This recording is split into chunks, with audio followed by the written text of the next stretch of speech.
आइए बच्चों, आज हम लोग कक्षा 10 के अध्याय 3 के बारे में चर्चा करेंगे। अध्याय 3 वन एवं वन्यजीव संसाधन से संबंधित है। तो आइए सबसे पहले हम वन के बारे में देखते हैं। तो वन का परिभाषा: मानवीय हस्तक्षेप के बिना प्राकृतिक रूप से उगने वाले वनस्पति के समूह वन कहलाते हैं।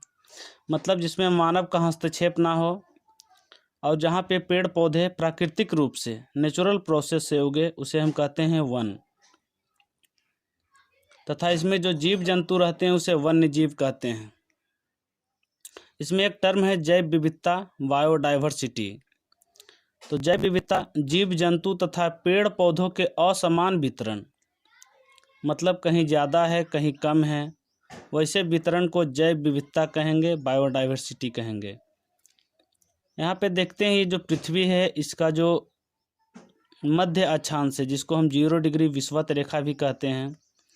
तो इस अक्षांश के ऊपर नीचे जो है यहाँ पे सूरज का किरण बहुत तेज पड़ता है, सालों भर पड़ता है, इसलिए यहाँ पे कुल जैव विविधता का 50% तक पाया जाता है।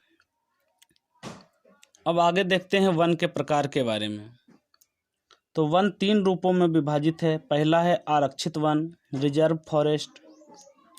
इसमें देखते हैं कि इसमें मानवीय क्रिया नहीं होता है, खेती नहीं होता है, चारागाह नहीं होता है यहाँ पे, या लोग शिकार के लिए या जंगल की कटाई के लिए यहाँ पे प्रवेश वर्जित होता है, नहीं जा सकते हैं।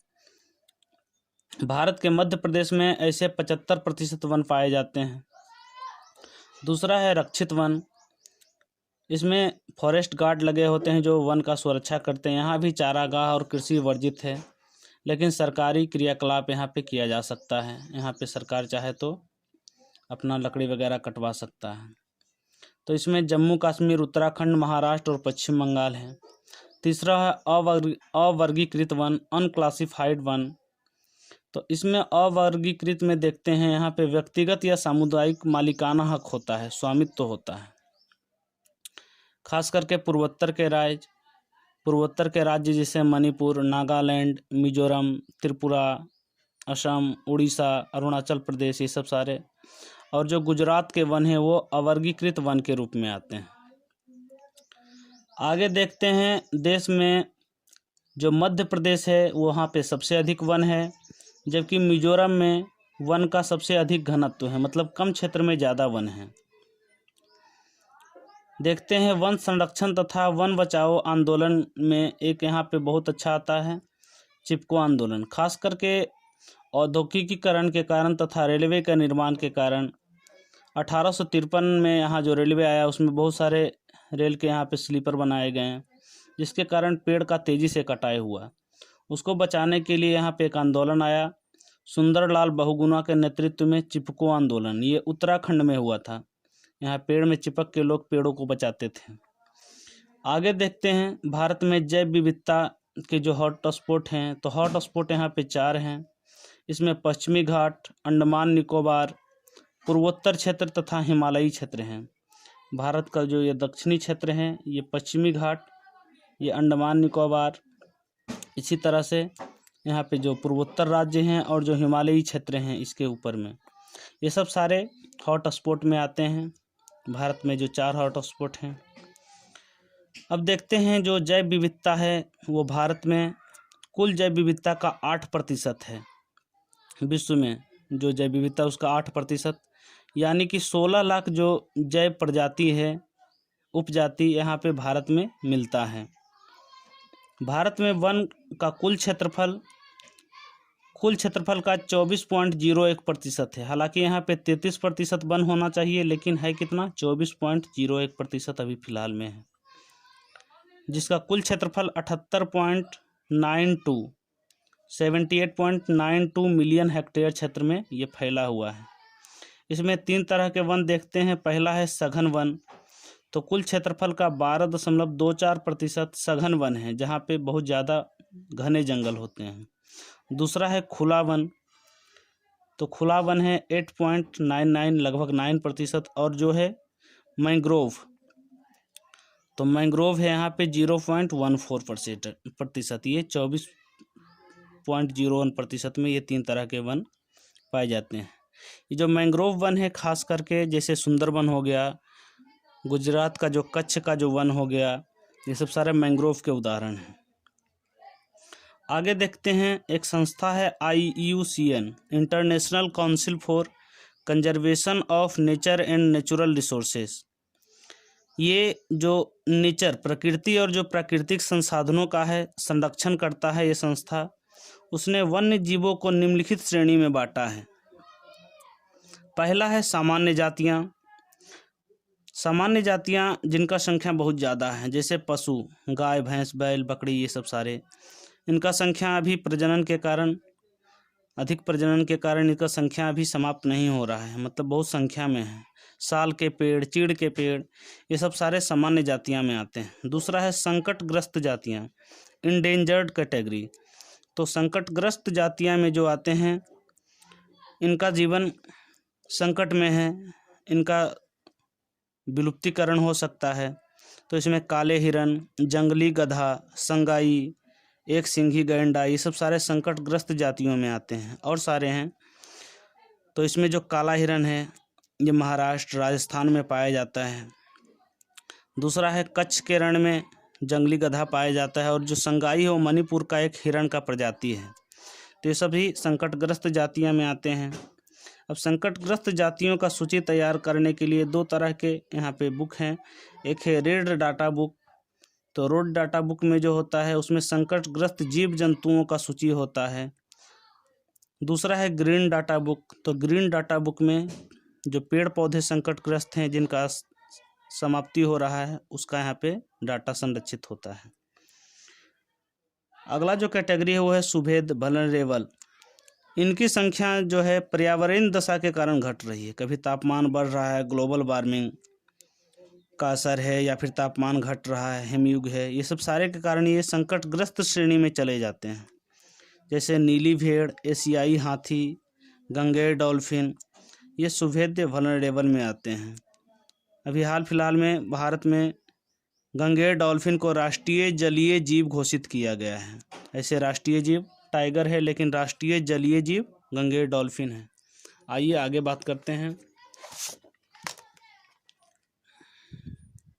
अगला जो कैटेगरी है वह है चौथा, दुर्लभ जातियाँ।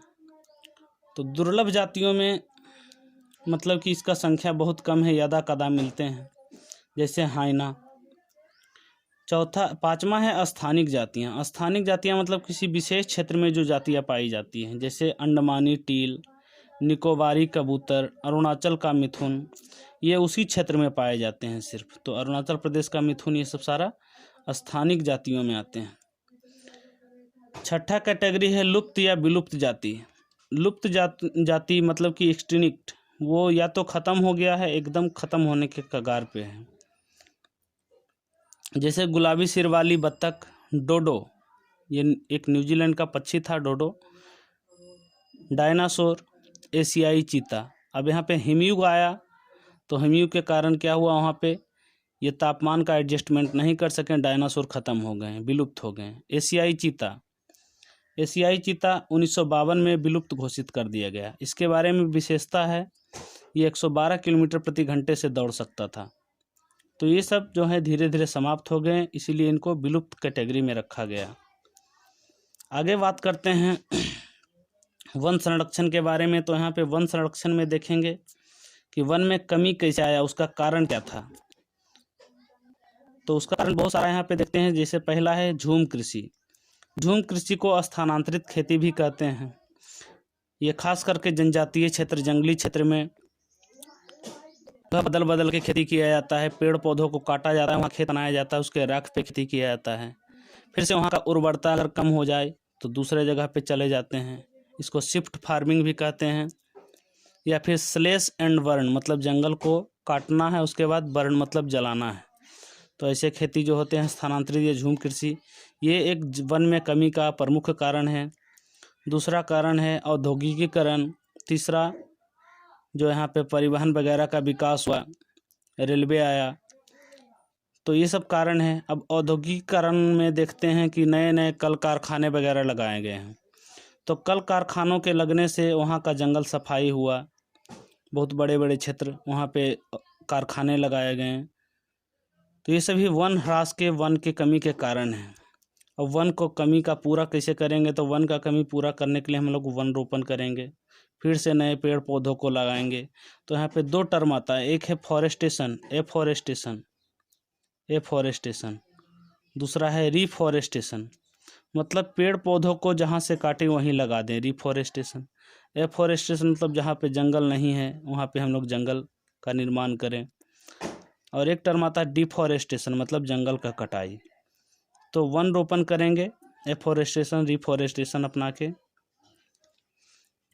यहाँ पे एक वन सप्ताह का भी चर्चा करें। भारत में वन सप्ताह मनाया जाता है मई जून के महीने में, ताकि वनों का संख्या में वृद्धि हो। अब यहाँ पे देखते हैं वन तथा वन्य जीव संरक्षण के लिए कुछ उपाय किए गए हैं, सरकार ने उपाय किए हैं। इसमें 3 तरह के क्षेत्र का यहाँ पे वर्णन है। पहला है नेशनल पार्क, राष्ट्रीय उद्यान, दूसरा है अभयारण्य, सेंचुरी, तीसरा है रिजर्व। तो भारत में नेशनल पार्क, अभयारण्य और रिजर्व बनाए गए हैं ताकि इन जीव जंतुओं, वनों को यहाँ पे संरक्षित किया जा सके। नेशनल पार्क में इसमें बाउंड्री नहीं होता है, बिना बाउंड्री के जो खुले भाग होते हैं नेशनल पार्क कहलाते हैं। अभयारण्य में भी बाउंड्री नहीं होता है, लेकिन फिर भी यहाँ पे आवाजाही हो सकता है। और रिजर्व जो है यहाँ पे उसमें जीव जंतुओं ये सब सारों को रिजर्व रखा जाता है, वहाँ पे आवाजाही बंद होता है, वो अपने प्राकृतिक आवास में रहते हैं। अगला देखते हैं, यहाँ पे कुछ प्रोजेक्ट हुआ, जैसे हाथी प्रोजेक्ट आया, एलिफेंट प्रोजेक्ट, उसी तरह से प्रोजेक्ट टाइगर आया 1973 में। यहाँ पे एक पार्क बनाया गया था, Jim Corbett national park, Uttarakhand में, वहीं प्रोजेक्ट टाइगर शुरू किया गया। अभी फ़िलहाल 39 बाघ रिजर्व है भारत में। तो इस तरह से हम लोगों ने देखा वन में पाए जाने वाले जीव जंतु, उनका संरक्षण का उपाय, उनका कैटेगराइजेशन, कितने भागों में बटे हैं, ये सब सारे। आज के लिए इतना ही, धन्यवाद।